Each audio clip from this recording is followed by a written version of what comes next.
What's going on, Knicks fans? It's Cal here from Buffalo Sports Center. Today, I'm going to be talking about the New York Knicks and more specifically, why can the New York Knicks not beat good teams? This is a team that should be winning these games. And this is a team that, almost made the NBA Finals last season, right? Lost just short of the conference finals, but to a very weak Pacers team, right? This team, if they didn't have the injuries last season, could have went all the way. This season, they bring on Karl Anthony Towns, and you'd think they'd be doing a little bit better against good teams. Keep in mind, the Knicks are still third in the Eastern Conference, still a playoff lock, still at the top of the list on many people's power rankings, near the top of the list, I should say, top five. Let's take a look at some stats real quick. Jalen Brunson still doing his thing, averaging 26.1 points a game.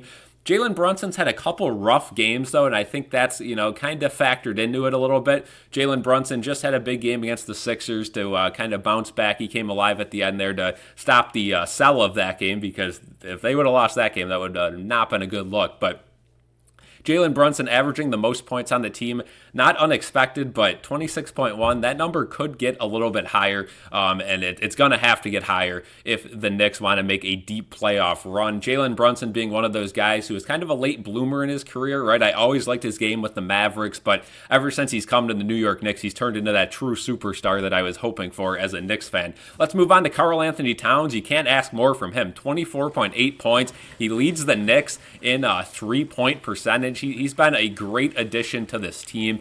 Karl Anthony Towns, again, having a center that can shoot threes, post up, play defense, that's every team's dream.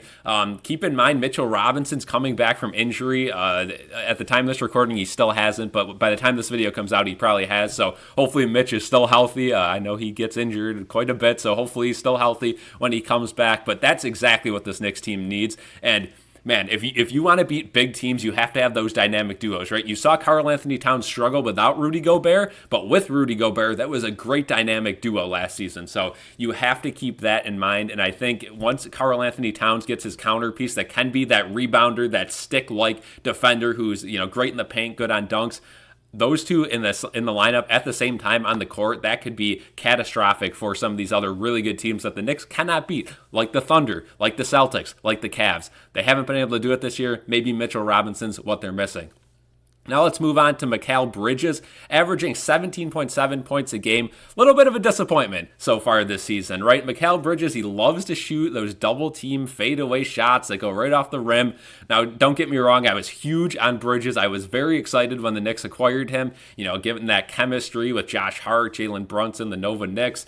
But man, Mikal Bridges has not been the player that I would have liked to see, but also he's, starting to improve little by little. You can see those improvements, and his defense has been honestly the most concerning thing, right? He was supposed to be this lockdown defender, and under a Tibbs-run team, that's exactly what you would have liked to see. He hasn't been that type of player, so hopefully he could get it going. I'm not going to complain too much, right? His first year in the system. Let's move on to OG Anunoby, another somewhat disappointment, averaging 16 points a game, just coming back from that injury. Good thing it was a very minor injury. That could have been a catastrophic one for this Knicks team. OG Anunoby, one of those guys that the Knicks paid substantially, and yeah, he's been solid, but nothing too special for this Knicks team. He's been what they needed, but again, if the Knicks want to make a deep playoff run, OG is going to have to shine in one or two of those 7 games to get this team to the promised land. Moving on to the last starting caliber player, Josh Hart, averaging 14.7. But Josh Hart has been just electric everywhere, right? Assists, rebounds, points. He's just all over the board with the Knicks. Josh Hart is kind of that do everything type of guy on the court. You really got to love Josh Hart if you are a Knicks fan.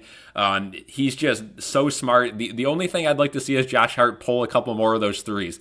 How many times do we see Josh Hart wide open from three? Because teams know he's not going to shoot those, pick and pop threes. They know he's going to try to move the ball. He's very good at taking the ball coast to coast, which is something I, would like to see a little bit more of too. But I can't complain about Josh Hart. He's just been a great attribute to this team for a couple seasons now, and he's been everything we could have wanted and more. Now let's move on to some bench players. Miles McBride, 9 points a game. When Miles McBride or Deuce McBride gets hot from three, you got to let him keep shooting, right? He can completely take over a game, which 9 points a game might not, resemble that, but Again, a playoff game, you're going to need Deuce McBride one or two of those games to get hot from three. The big thing with Deuce McBride is his defensive ability, too. You sub him in, you're not losing anything on defense. If anything, you're gaining a ton of defense by adding him in. And if he's hot from three, you got those two things working for you. You could go on a big run with bench players. Cam Payne, same sort of thing, right? Get him hot from three. He can be good, averaging 7.2. Precious Achiuwa, averaging 7 points a game. Again, he's had a solid year. Not too special, but Precious Achiuwa is going to have to be that third center the rest of the way because Jericho Sims is obviously gone and Huck Porty is injured for the remainder of the year. Let's talk about Landry Shamet a little bit too. 3.4 points a game. Again, he'll get a little bit of reps down the stretch, but nothing too much. So at the end of this video, I just want to kind of conclude, what will it take for this Knicks team to go all the way and be able to beat these good teams that they just haven't been able to beat in the regular season, right? They beat everyone but the best of the best. It comes down to this, right? Jalen Brunson's got to step up during those games, and I know I can't complain about Jalen Brunson. He's the best player on the team, but hey, if you're the best player on the team, you got to step up a little bit.